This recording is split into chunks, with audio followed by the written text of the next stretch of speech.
നമ്മൾ ഡിസ്കസ് ചെയ്യാൻ പോകുന്ന ടോപ്പിക്ക് IAS 32 അതുപോലെ തന്നെ IFRS 9 എന്ന് പറയുന്ന രണ്ട് സ്റ്റാൻഡേർഡ്സിൽ ഇൻക്ലൂഡഡ് ആയിട്ടുള്ള ഒരു ടോപ്പിക്കാണ് കോമ്പൗണ്ട് ഇൻസ്ട്രുമെൻറ്റ്സ് എന്ന് പറയുന്ന ടോപ്പിക്. എന്താണ് കോമ്പൗണ്ട് ഇൻസ്ട്രുമെൻറ്റ്സ് എന്ന് പറയുന്നതിന് മുൻപ് എന്താണ് ഫിനാൻഷ്യൽ ഇൻസ്ട്രുമെൻറ്റ്സ് എന്നുള്ളത് നോക്കണം. ഫിനാൻഷ്യൽ ഇൻസ്ട്രുമെൻ്റ് എന്ന് പറഞ്ഞു കഴിഞ്ഞാൽ ഒരു കോൺട്രാക്റ്റാണ്. ആ കോൺട്രാക്റ്റിൽ ഒരു പാർട്ടിക്ക് ഫിനാൻഷ്യൽ അസറ്റും ഒരു പാർട്ടിക്ക് ഫിനാൻഷ്യൽ ലയബിലിറ്റിയോ അല്ലെങ്കിൽ ഇക്വിറ്റിയാണ് റിസൾട്ട് ചെയ്യുന്നതെങ്കിൽ ഈ കോൺട്രാക്റ്റിനെയാണ് നമ്മൾ ഫിനാൻഷ്യൽ ഇൻസ്ട്രുമെൻ്റ് എന്ന് പറയുന്നത്. അപ്പോൾ ഞാൻ പറഞ്ഞല്ലോ,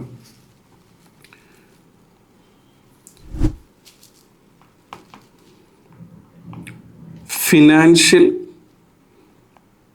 ഇൻസ്ട്രുമെൻ്റ് എന്ന് പറയുമ്പോൾ എങ്ങനെയായിരുന്നു? ഒരു party entity A for example, അവർക്ക് എന്തായിരിക്കും? ഫിനാൻഷ്യൽ അസറ്റ് ആയിരിക്കും. എൻറ്റിറ്റി ബിക്ക് എന്തായിരിക്കും? ഫിനാൻഷ്യൽ ലയബിലിറ്റി, ഒന്നല്ലെങ്കിൽ ഫിനാൻഷ്യൽ ലയബിലിറ്റി ഓർ എന്തായിരിക്കും? ഇക്വിറ്റി ആയിരിക്കും. ഓർ എന്തും വരാം, കോമ്പിനേഷൻ ഓഫ് ബോത്തും വരാം. ഫിനാൻഷ്യൽ ലയബിലിറ്റി ആൻഡ് ഇക്വിറ്റി വരുന്നതും എന്ത് തന്നെയാണ്? ഫിനാൻഷ്യൽ ഇൻസ്ട്രുമെന്റ് തന്നെയാണ്. അപ്പോൾ ഫിനാൻഷ്യൽ ഇൻസ്ട്രുമെന്റ് എന്ന് പറഞ്ഞു കഴിഞ്ഞാൽ is any contract that gives rise to financial asset for one entity and financial liability or equity instrument for another entity. ഈ ഫിനാൻഷ്യൽ ഇൻസ്ട്രുമെന്റിൽ വരുന്ന, നമ്മൾ പറഞ്ഞല്ലോ ഫിനാൻഷ്യൽ ഇൻസ്ട്രുമെന്റിന്റെ അണ്ടറിൽ വരുന്ന ഒരു ടോപ്പിക്കാണ് ഏതെന്ന് പറയുന്നത്? കോമ്പൗണ്ട് ഇൻസ്ട്രുമെന്റ് എന്ന് പറയുന്നത്. കോമ്പൗണ്ട് ഇൻസ്ട്രുമെന്റിന്റെ ഡെഫിനിഷൻ നോക്കുകയാണെങ്കിൽ, compound instrument is A financial instrument that has characteristics of both equity and liability. അപ്പൊ എന്താ ബോത്ത് ഇക്വിറ്റി ആൻഡ് ലയബിലിറ്റി വരുന്നത്?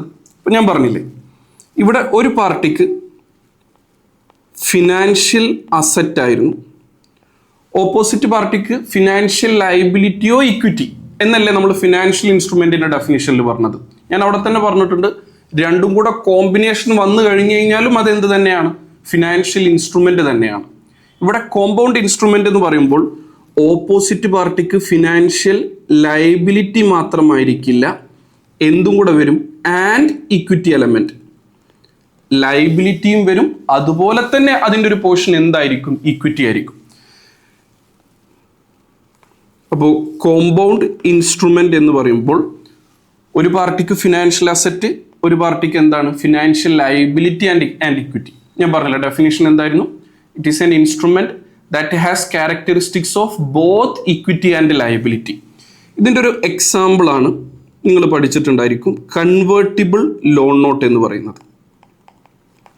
നമ്മളിന്ന് ഡിസ്കസ് ചെയ്യുന്നത് എന്താണ് കൺവേർട്ടിബിൾ ലോൺ നോട്ട്, എങ്ങനെയാണ് നമ്മൾ കൺവേർട്ടിബിൾ ലോൺ നോട്ട് അക്കൗണ്ട് ചെയ്യേണ്ടത് എന്നുള്ളതാണ്. ഓക്കെ, നമുക്കതിൻ്റെ ക്യാരക്ടറിസ്റ്റിക്സിലോട്ട് പോകുന്നതിന് മുൻപ് നമുക്കൊരു ജസ്റ്റ് ഒരു ഇല്ലുസ്ട്രേഷൻ നോക്കി നോക്കാം. ഒരു ഇല്ലുസ്ട്രേഷൻ പറയുമ്പോഴായിരിക്കും നമുക്ക് ഒന്നും കൂടെ എന്താണ് കൺസെപ്റ്റ് എന്നുള്ളത് മോർ ക്ലാരിറ്റി കിട്ടുന്നത്. എല്ലാവരും ഒന്ന് ശ്രദ്ധിക്കാം. ഇവിടെ convert company issues A convertible loan. നമ്മളിവിടെ എന്താ ചെയ്യുന്നത്? കൺവേർട്ടിബിൾ ലോൺ നോട്ട് ഇഷ്യൂ ചെയ്യുന്ന ആളാണ്. ദാറ്റ് മീൻസ് ആരാണ് ലോൺ നോട്ട് ഇഷ്യൂ ചെയ്യുന്നത്? ഇവിടെ ക്യാഷിന് ആവശ്യമുള്ളത് ആരാണോ അവരാണ് എന്ത് ചെയ്യുന്നത്? ലോൺ നോട്ട് ഇഷ്യൂ ചെയ്യുന്നത്. അപ്പം നമുക്ക് ഇവിടെ ഫണ്ട് റേസ് ചെയ്യേണ്ട ആവശ്യമുണ്ട്, നമ്മൾ എന്ത് ചെയ്യുന്നു? ലോൺ നോട്ട് ഇഷ്യൂ ചെയ്യുന്നു, അല്ലേ? ഇപ്പോൾ സാധാരണ ഒരു ലോൺ നോട്ട് എങ്ങനെ? നമ്മളൊരു കടപ്പത്രം, ഒരു loan note or loan certificate issue ചെയ്യും. ഇഷ്യൂ ചെയ്യുന്നത് ആരാണ്? ഫണ്ട് ആവശ്യമുള്ള ആളാണ് ലോൺ നോട്ട് ഇഷ്യൂ ചെയ്യുന്നത്. ഇതിൽ ഇൻവെസ്റ്റ് ചെയ്യാൻ തയ്യാറാകുന്ന ആളാണ് അത് വാങ്ങിക്കുന്നത്, ഹോൾഡ് ചെയ്യുന്നത്. അവർ നമുക്ക് ഫണ്ട് തരും. ഈ ഫണ്ട് തരുന്നതിൻ്റെ ഭാഗമായിട്ട് നമുക്ക് എന്ത് ചെയ്യണം? നമ്മൾ അവർക്ക് പലിശ, ഇൻട്രസ്റ്റ് കൊടുക്കണം. ഒരു fixed period of time, for example ഒരു 5 ഇയറോ 6 ഇയറോ കഴിയുമ്പോൾ അവർ ഇനീഷ്യലി തന്ന പ്രിൻസിപ്പൽ എമൗണ്ട് തിരിച്ചു കൊടുക്കണം. ഇതാണ് ഒരു നോർമൽ ലോൺ നോട്ട് എന്ന് പറയുന്നത്. എന്താണ് അപ്പോൾ കൺവേർട്ടിബിൾ ലോൺ നോട്ട്? ഞാൻ പറഞ്ഞല്ലോ, കോമ്പൗണ്ട് ഇൻസ്ട്രുമെന്റിൽ നമ്മൾ ഇന്ന് ഡിസ്കസ് ചെയ്യുന്ന ഇൻസ്ട്രുമെന്റ് കൺവേർട്ടിബിൾ ലോൺ നോട്ടാണ്. എന്താ ലോൺ നോട്ടിൽ നിന്ന് കൺവേർട്ടിബിൾ ലോൺ നോട്ടിനെ വ്യത്യസ്തമാക്കുന്നത്? അവിടെ ഒരു വേർഡ് തന്നെ എക്സ്ട്രാ വന്നില്ലേ, എന്ത്? കൺവേർട്ടിബിൾ. ഞാൻ പറഞ്ഞല്ലോ, നമ്മൾ കൺവേർട്ടിബിൾ ലോൺ നോട്ട് ഇഷ്യൂ ചെയ്തു. നമുക്ക് എന്താവശ്യമുണ്ട്? ഫണ്ട് ആവശ്യമുണ്ട്. കറക്റ്റ് അല്ലേ? നമ്മൾ അവർക്ക് എന്ത് കൊടുക്കും? പലിശ കൊടുക്കും. അതുപോലെ തന്നെ നമ്മളൊരു എക്സ്ട്രാ ഓപ്ഷനും കൂടെ ഇതിൽ നൽകുന്നുണ്ട്. ഈ കോൺട്രാക്റ്റിൽ നിങ്ങളുടെ SBRലൊക്കെ പഠിക്കും, ഒരു ഡെറിവേറ്റീവ് കോൺട്രാക്റ്റും കൂടെ ഇതിൽ ഇൻബിൽഡ് ചെയ്യുന്നുണ്ട്. അതായത് ഞാൻ അവർക്ക് പലിശ കൃത്യമായിട്ട് കൊടുക്കണം. അതുപോലെ തന്നെ ഒരു ഫിക്സ്ഡ് പീരീഡ് ഓഫ് ടൈം കഴിയുമ്പോൾ, ഒരു 5 ഇയറോ 6 ഇയറോ കഴിയുമ്പോൾ ഞാൻ എന്ത് ചെയ്യേണ്ടതുണ്ട്? അവർ ഇനീഷ്യലി തന്ന എമൗണ്ട് ഞാൻ ക്യാഷ് ആയിട്ടോ അല്ലെങ്കിൽ ഒരു fixed, very important term, fixed number of ഷെയർസോ നൽകാം എന്നാണ് ഞാൻ കരാറിൽ പറയുന്നത്. അത് ഇൻവെസ്റ്ററിന് തീരുമാനിക്കാം. ലോൺ നോട്ടിൽ ഇൻവെസ്റ്റ് ചെയ്യുന്ന വ്യക്തി ആരാണോ, കമ്പനി ആരാണോ, അവർക്ക് തീരുമാനിക്കാം അവർ തന്ന ക്യാഷ് തിരിച്ചു വേണ്ടത് ക്യാഷ് ആയിട്ട് വേണോ അതോ എൻ്റെ ഫിക്സ്ഡ് നമ്പർ ഓഫ് ഷെയർസ് ആയിട്ട് വേണോ എന്നുള്ളത്. നിങ്ങൾ IAS 32ന്റെ ഡെഫിനിഷനൊക്കെ പഠിക്കുന്ന സമയത്ത് പഠിക്കും. ഫിക്സ്ഡ് നമ്പർ ഓഫ് ഷെയർ എന്നുള്ളത് അവിടെ ഇമ്പോർട്ടൻ്റ് ആണ്. ഫിക്സ്ഡ് ആണെങ്കിലാണ് അത് ഇക്വിറ്റി ആവുകയുള്ളൂ. സോ ഇവിടെ ഓപ്പോസിറ്റ് പാർട്ടി ഇവിടെ ഇൻവെസ്റ്റ്മെന്റ് നടത്തുകയാണ്, നമുക്ക് ഫണ്ട് തന്ന് സഹായിക്കുക. അപ്പൊ അവർക്ക് അത് ഫിനാൻഷ്യൽ അസറ്റാണ്. നമ്മൾ എന്താ ഇവിടെ ചെയ്യുന്നത്? നമ്മൾ കടം മേടിക്കുകയാണ്, ഫണ്ട് കടം മേടിക്കുകയാണ്. നമുക്കിവിടെ ഫിനാൻഷ്യൽ ലയബിലിറ്റിയും വരുന്നുണ്ട്, ഇക്വിറ്റിയും വരുന്നുണ്ട്. കാരണം അവർക്ക് തിരിച്ചു കൊടുക്കുന്നത് ഫിക്സ്ഡ് നമ്പർ ഓഫ് ക്യാഷ് ആയിട്ടോ അല്ലെങ്കിൽ ഫിക്സ്ഡ് നമ്പർ ഓഫ് ഷെയർസ് ആയിട്ടാണ്. അപ്പൊ നമ്മൾ നമ്മളുടെ ഓൺ ഷെയർസ് ഇഷ്യൂ ചെയ്യുമ്പോൾ അവിടെ ഒരു ഇക്വിറ്റി എലമെന്റ് വരുന്നില്ലേ? അപ്പൊ ഈ ഇൻസ്ട്രുമെന്റ് എങ്ങനെയാണ്? അവർക്ക് ഫിനാൻഷ്യൽ അസറ്റ്, നമുക്ക് ഫിനാൻഷ്യൽ ലയബിലിറ്റി ആൻഡ് ഇക്വിറ്റി വരുന്നുണ്ട്. അപ്പൊ ഇതാണ് എന്ത്? കോമ്പൗണ്ട് ഇൻസ്ട്രുമെന്റ് എന്ന് പറയുന്നത്. സോ നമുക്ക് ഇല്ലുസ്ട്രേഷനിലോട്ട് വരാം. Convert company issues A convertible loan. ഞാൻ പറഞ്ഞില്ലേ, അപ്പൊ കൺവേർട്ട് കമ്പനിക്കാണ് ഫണ്ട് ആവശ്യം വരുന്നത്. That pays interest of 2% per annum in arrears. നിങ്ങൾ മനസ്സിലാക്കേണ്ടത് ഇവിടെ ഇൻട്രസ്റ്റ് എന്ന് പറയുന്നത് വളരെ കുറവാണ്. വെറും 2% എന്ത് വരുന്നുള്ളൂ? ഇൻട്രസ്റ്റ് വരുന്നുള്ളൂ. അതെന്താ അങ്ങനെ? കൺവേർട്ടിബിൾ ലോൺ നോട്ടിന്റെ മറ്റൊരു ക്യാരക്ടറിസ്റ്റിക്സ് ആണ് അല്ലെങ്കിൽ ഒരു ഫീച്ചർ ആണ് എന്തെന്ന് പറയുന്നത്. ഇവിടെ ഇൻട്രസ്റ്റ് റേറ്റ് എന്തായിരിക്കും? ഇൻട്രസ്റ്റ് റേറ്റ് ലെസ് ദാൻ എന്തായിരിക്കും? Market rate. നോർമൽ ലോൺ നോട്ടിന്റെ മാർക്കറ്റ് റേറ്റിനേക്കാളും കുറവായിരിക്കും കൺവേർട്ടിബിൾ ലോൺ നോട്ടിൽ നമ്മൾ അവർക്ക് കൊടുക്കുന്ന പലിശ എന്ന് പറയുന്നത്. എന്തുകൊണ്ടാ? സാധാ ലോൺ നോട്ടാണെങ്കിൽ നമ്മളിത് സെറ്റിൽ ചെയ്യുന്നത് ക്യാഷിലല്ലേ. പക്ഷെ കൺവേർട്ടിബിൾ ലോൺ നോട്ട് ആകുമ്പോൾ നമ്മൾ അവർക്ക് ഒരു എക്സ്ട്രാ ഓപ്ഷൻ കൊടുക്കുന്നില്ലേ? എന്ത്? നിങ്ങൾക്ക് ക്യാഷ് വേണോ? ക്യാഷ് ആയിട്ട് തരാം. അല്ലോ ഷെയർ വേണോ? ഷെയർ ആയിട്ട് തരാം. ഈ ഒരു ഓപ്ഷൻ നൽകുന്നുണ്ട്, ഒരു അഡീഷണൽ ബെനിഫിറ്റ് നൽകുന്നുണ്ട് അല്ലേ? ഒരു പാലട്ട് അങ്ങോട്ടും ഇങ്ങോട്ടും വേണ്ടേ? അപ്പൊ തിരിച്ച് നമുക്കും ഇങ്ങോട്ടൊരു ബെനിഫിറ്റ് വേണ്ടേ? ആ ബെനിഫിറ്റ് ആണ് എന്ത്? അവര് സമ്മതിക്കും. എന്ത്? നിങ്ങൾ ഇങ്ങനെ ഒരു ഓപ്ഷൻ തരുന്നതല്ലേ, ഞങ്ങൾക്ക് മാർക്കറ്റ് റേറ്റിനേക്കാളും കുറവ് എന്ത് തന്നാൽ മതി? പലിശ തന്നാൽ മതി. അപ്പൊ നിങ്ങൾ ശ്രദ്ധിക്കണം, കൺവേർട്ടിബിൾ ലോൺ നോട്ടിലെ ഇൻട്രസ്റ്റ് റേറ്റ് എന്ന് പറയുന്നത് normal or non convertible loan നോട്ടിന്റെ ഇൻട്രസ്റ്റ് റേറ്റിനേക്കാളും കുറവാണ്. അതായത് മാർക്കറ്റ് ഇൻട്രസ്റ്റ് റേറ്റിനേക്കാളും എന്താണ്? കുറവാണ്. ഏതിലത്? കൺവേർട്ടിബിൾ ലോൺ നോട്ടിലെ ഇൻട്രസ്റ്റ് റേറ്റ്. അതാണ് ഇവിടെ എന്ത് വന്നത്? വളരെ മിനിമൽ 2% വരുന്നുള്ളൂ. മാർക്കറ്റ് റേറ്റ് എത്ര വരുന്നത്? 8% ആണ്. ഇവിടെ പറയുന്നുണ്ടോ? Being the interest rate for an equivalent ഡെപ്റ്റ് without the conversion option. Market rate 8%. പക്ഷെ നമ്മൾ അവർക്ക് എത്ര കൊടുക്കുന്നുള്ളൂ? 2%. വൈ? എന്തുകൊണ്ട്? നമ്മൾ സാധാ ലോൺ പോലെ അല്ല, കൺവേർട്ടിബിൾ ലോണാ. അവർക്ക് നമ്മൾ ഒരു എക്സ്ട്രാ ഷെയറും കൂടെ തരാം. എക്സ്ട്രാ ഷെയർ എന്നല്ല, ക്യാഷോ അല്ലെങ്കിൽ ഷെയറോ എന്നുള്ള ഒരു ഓപ്ഷനും കൂടെ അവിടെ കൊടുക്കുന്നുണ്ട്. ആ ഒരു ഓപ്ഷൻ നൽകുന്നത് കാരണമാണ് ഇവിടെ എന്ത്? മാർക്കറ്റ് റേറ്റിനേക്കാളും കുറവ് പലിശ നമ്മൾ അവർക്ക് കൊടുക്കുകയുള്ളൂ. എത്ര ലോൺ എമൗണ്ട്? 5 million ആണ് loan amount. Repayable in full after 3 years or convertible to equity. ഒന്നല്ലെങ്കിൽ അവർ തന്ന 5 million നമ്മൾ അവർക്ക് തിരിച്ചു കൊടുക്കും, അല്ലെങ്കിൽ നമ്മളൊരു ഫിക്സ്ഡ് നമ്പർ ഓഫ് ഷെയർസ് എന്ത് ചെയ്യും? അവർക്ക് നൽകുകയാണ് ചെയ്യുന്നത്. ഇവിടെ മാർക്കറ്റ് ഇൻട്രസ്റ്റ് റേറ്റിന്റെ ഡിസ്കൗണ്ട് ഫാക്ടർ തന്നിട്ടുണ്ട്. നമുക്ക് പ്രസന്റ് വാല്യൂ കാണാനുണ്ടായിരിക്കും, അതുകൊണ്ടാണ് എന്ത് തന്നിട്ടുള്ളത്? ഡിസ്കൗണ്ട് ഫാക്ടർ തന്നിട്ടുള്ളത്. നോക്കാം എങ്ങനെയാണ് IFRS 9. ഇപ്പോൾ ഡെഫിനിഷൻ പറയുന്നത് IAS 32, മെഷർമെന്റ് പറയുന്നത് IFRS 9 ആണ്.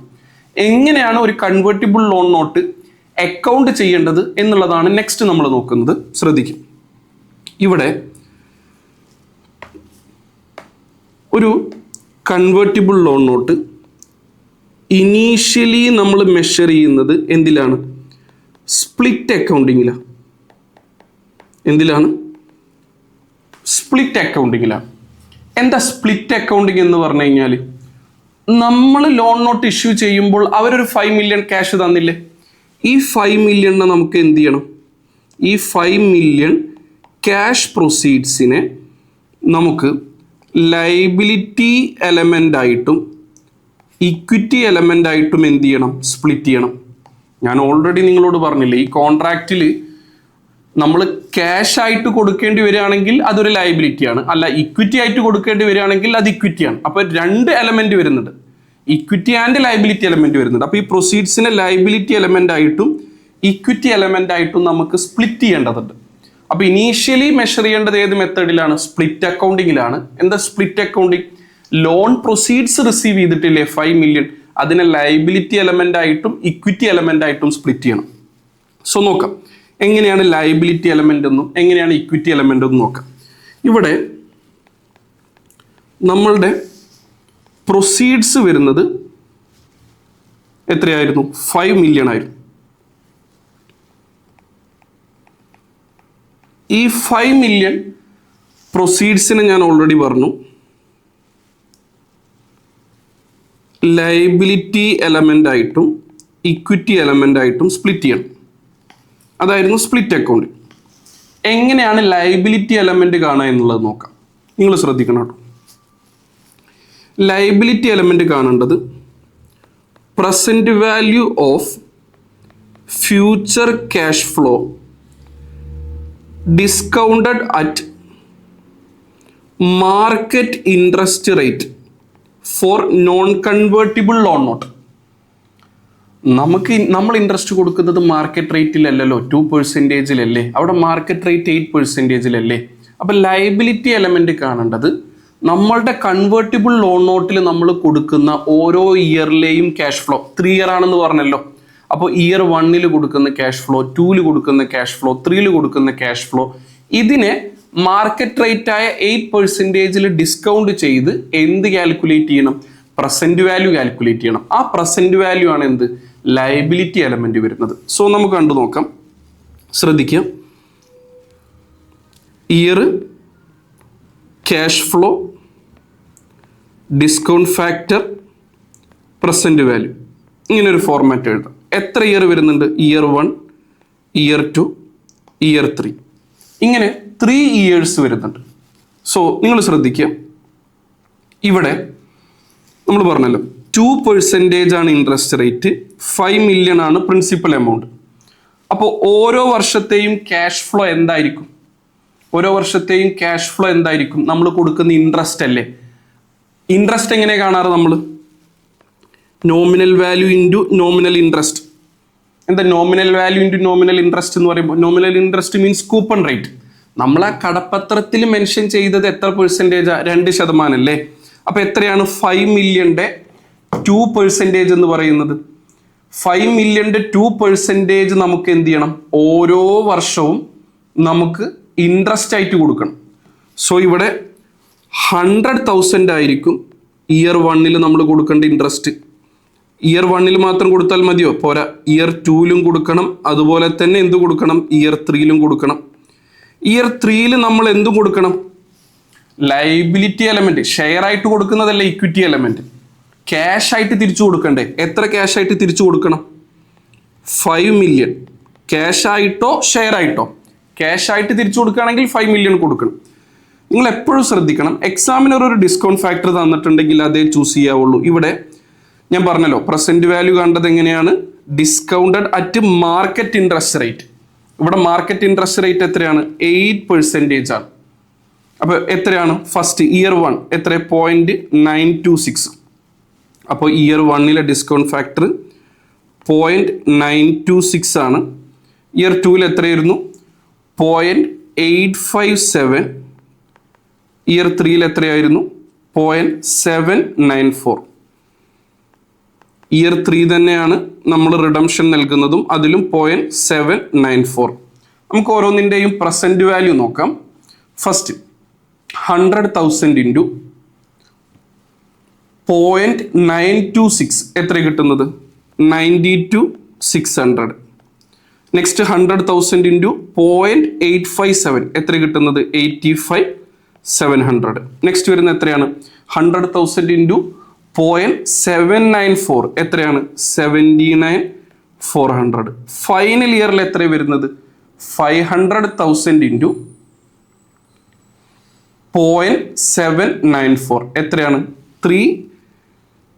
500,000 അല്ല, എത്രയാണ് ലാസ്റ്റ് 5 മില്യൺ ആയിരുന്നു. ശ്രദ്ധിക്കണേ, 5 മില്യൺ ആയിരുന്നു വരുന്നത്. 5 മില്യൺ ഇൻറ്റു 0.794 എത്രയാണ് 3,970,000 ആയിരുന്നു. ഇത് ടോട്ടൽ ചെയ്യുന്ന സമയത്ത് എത്ര കിട്ടുന്നത് 3,970,000 പ്ലസ് 79,400 പ്ലസ് 85,700 പ്ലസ് 92,600. അപ്പോൾ ഇവിടെ ടോട്ടൽ വരുന്നത് എത്രയാണ് 4,227,700. ഇതാണ് നമ്മളുടെ എന്ത് എലമെന്റ് വരുന്നത് ലയബിലിറ്റി എലമെന്റ് വരുന്നത്. ക്ലിയർ ആണോ എല്ലാവർക്കും? സോ ഇവിടെ ഓരോ വർഷത്തെയും ക്യാഷ് ഫ്ലോ പലിശയല്ലേ കൊടുക്കുന്നത്. ഈ പലിശ എന്താണ് ഓരോ വർഷത്തെയും ക്യാഷ് ഫ്ലോ. ഈ പലിശ എന്താണ് principal value or nominal value into nominal interest അഥവാ കൂപ്പൺ ഇൻട്രസ്റ്റ്. ഇതായിരുന്നില്ലേ ലാസ്റ്റ് ഇയറിൽ എന്തും കൂടെ കൊടുക്കണം പ്രിൻസിപ്പൽ എമൗണ്ട് കൂടെ കൊടുക്കണം. ഇതിന് മാർക്കറ്റ് റേറ്റ് എത്ര മാർക്കറ്റ് റേറ്റ് 8%. ഈ 8%ൽ ഡിസ്കൗണ്ട് ഫാക്ടറുമായിട്ട് മൾട്ടിപ്ലൈ ചെയ്തപ്പോൾ എന്ത് കിട്ടി പ്രസന്റ് വാല്യൂ കിട്ടി. എത്ര പ്രസന്റ് വാല്യൂ 4,227,700. അപ്പോൾ ടോട്ടൽ പ്രൊസീഡ്സ് 5 മില്യണിൽ നമുക്ക് ലയബിലിറ്റി എലമെന്റ് കിട്ടി. എത്രയായിരുന്നു ലയബിലിറ്റി എലമെന്റ് ഇവിടെ സെപ്പറേറ്റ്ലി എഴുതാം. പ്രൊസീഡ്സ് 5 മില്യൺ ആയിരുന്നു. അതിൽ ലയബിലിറ്റി എലമെന്റ് വരുന്നത് 4,227,700 ആയിരുന്നു. അങ്ങനെയാണെങ്കിൽ ബാക്കി ബാലൻസ് ആയിരിക്കും എന്തെന്ന് പറയുന്നത് ഇക്വിറ്റി എലമെന്റ് എന്ന് പറയുന്നത്. അപ്പോൾ 5 മില്യണിൽ പ്രൊസീഡ്സിൽ 4,227,700 ലയബിലിറ്റി എലമെന്റ് ആണെങ്കിൽ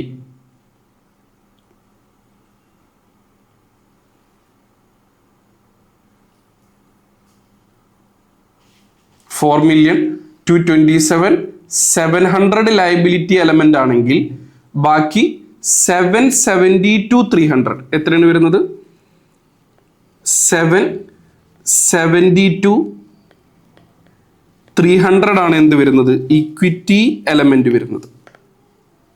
ശ്രദ്ധിക്കുക എത്രയായിരുന്നു 772,300 ആയിരുന്നു ഇക്വിറ്റി എലമെന്റ് വരുന്നത്. ക്ലിയർ ആണോ എല്ലാവർക്കും?